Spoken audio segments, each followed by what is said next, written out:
آپ دیکھ رہے ہیں دنیا نیوز، میں ہوں عمران۔ نیوز بلیٹن کے آغاز میں خبر مریدکے سے۔ جی ٹی روڈ پر کار کی موٹر سائیکل کو ٹکر، حادثے میں موٹر سائیکل سوار 3 افراد زخمی ہو گئے، اسپتال منتقل کر دیا گیا۔ زخمی ہونے والوں میں مرد اور 2 خواتین شامل ہیں۔ زخمی فائقہ نامی خاتون سے پسٹل برآمد ہوا ہے۔ جی ٹی روڈ پر کار کی موٹر سائیکل کو ٹکر، حادثے میں موٹر سائیکل سوار 3 افراد زخمی ہوئے، ان کو اسپتال منتقل کر دیا گیا۔ زخمی ہونے والوں میں مرد اور 2 خواتین بھی شامل تھیں۔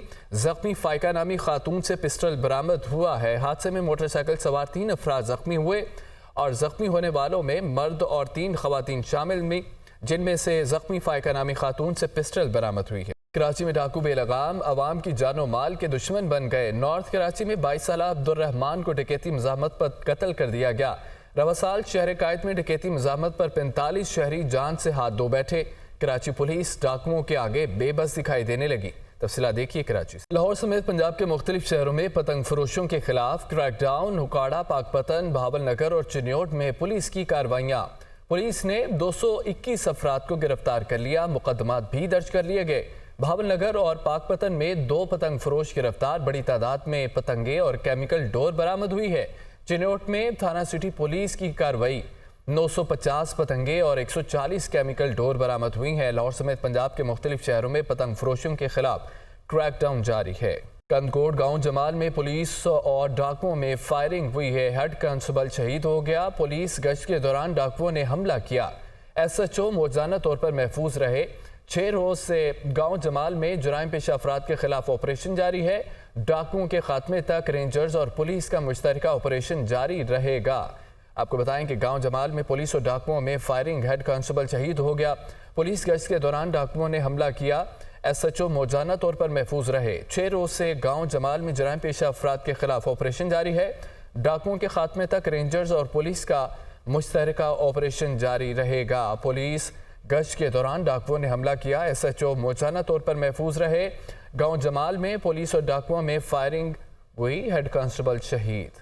روس میں کروکس کانسرٹ ہال حملے کے 4 ملزمان عدالت میں پیش کر دیے گئے۔ چاروں حملہ آوروں پر فرد جرم عائد کر دی گئی۔ مغربی میڈیا کے مطابق ہلاک شہریوں میں بچے بھی شامل ہیں۔ عوامی مقامات پر سیکیورٹی ہائی الرٹ کر دی گئی ہے۔ روس میں کروکس کانسرٹ ہال حملے کے 4 ملزمان عدالت میں پیش کیے گئے۔ چاروں حملہ آوروں پر فرد جرم عائد کر دی گئی۔ مغربی میڈیا کے مطابق ہلاک شہریوں میں بچے بھی شامل ہیں۔ عوامی مقامات پر سیکیورٹی ہائی الرٹ کر دی گئی ہے۔ وزیراعظم شہباز شریف نے اقتصادی رابطہ کمیٹی کی تشکیل نو کر دی۔ سربراہی وزیر خزانہ محمد اورنگزیب کو سونپ دی گئی۔ کابینہ ڈویژن نے باقاعدہ نوٹیفیکیشن جاری کر دیا۔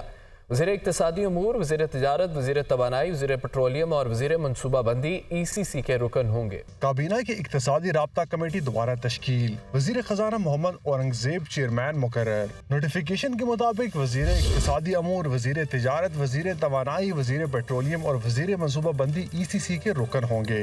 22 مارچ کو وزیر اعظم نے ای سی سی سمیت 6 اہم کابینہ کمیٹیاں تشکیل دی تھیں۔ ای سی سی وزیر اعظم کی سربراہی میں 7 ارکان پر مشتمل تھی۔ وزیر اعظم نے کابینہ کمیٹی برائے توانائی بھی تشکیل دے دی۔ نوٹیفیکیشن کے مطابق وزیر اعظم خود کمیٹی کی سربراہی کریں گے۔ وزیر اعظم کی عدم دستیابی پر وزیر توانائی کمیٹی کی صدارت کریں گے۔ وزیر خزانہ، وزیر اقتصادی امور، وزیر توانائی، وزیر پیٹرولیم اور وزیر منصوبہ بندی ارکان میں شامل ہیں۔ وزیر اعظم شہباز شریف کی زیر صدارت ماڈل ٹاؤن لاہور میں ریکوڈک منصوبے کے حوالے سے عام اجلاس، بیرک گولڈ کمپنی کے وفد کے چیف ایگزیکٹو آفیسر مارک بریسٹو کی سربراہی میں شرکت۔ وزیر اعظم نے کہا ہے کہ ریکوڈک منصوبے پر کام کرنے والوں اور بندرگاہوں تک لاجسٹک اور آمد و رفت کے حوالے سے مکمل سیکیورٹی یقینی بنائی جائے گی۔ تمام سٹیک ہولڈرز سے مشاورت کر کے رکاوٹیں دور کی جائیں گی۔ حسن رضا کی رپورٹ دیکھیں۔ وزیر اعظم شہباز شریف کی زیر صدارت ماڈل ٹاؤن میں ریکوڈک منصوبے کے حوالے سے اہم اجلاس، بیرک گولڈ کمپنی کے وفد کی chief executive officer mark Bristow کی سربراہی میں شرکت۔ وزیر اعظم نے کہا کہ بلوچستان میں معدنیات سے بھرپور فائدہ اٹھانے کے لیے